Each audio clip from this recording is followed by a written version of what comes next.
Today we answer the age-old question, can black people be racist? My name is Niko Rakos from Lone Conservative, and let's talk about how the left uses language to manipulate the narrative. Now before anybody asks, a cow did have to die for me to wear this jacket, and I only feel a little bad about it. So can black people be racist? Well, the answer is no.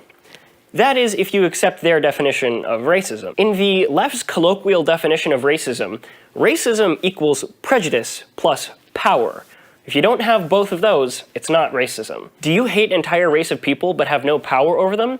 You're not racist, you're just prejudiced. So hence my answer. Black people cannot be racist, according to this definition of racism, which is not actually the real definition of racism, which begs the question, why do we even let them get away with using this definition, because it's not a standard definition?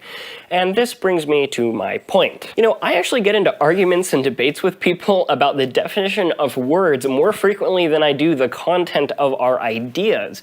And the reason is the definition of words and the standardization of language is actually really important to me, because if we don't agree on what words mean, there's no way that we're ever going to come to an understanding of each other's ideas. You know, my American government professor uses the word undemocratic all the time, and every time he uses it, I think of that line from Princess Bride where Inigo Montoya says, "You keep using that word.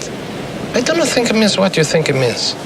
In my professor's definition of the word undemocratic, undemocratic is a word for unjust, or impure, or corrupt. Well, the fact that some people have more money than others and some people are in places of higher power, well, that's just undemocratic.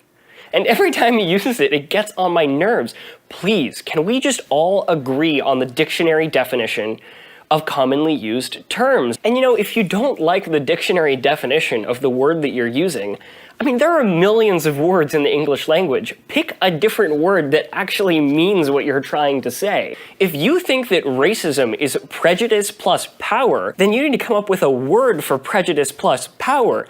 Don't just corrupt the definition of a word that we already agree upon. It's so counterproductive. Well, that is it for today's video. My name is Niko Rakos. You can find me on Twitter at RealNikoRakos, and you can read my articles online at loneconservative.org. Thanks for watching.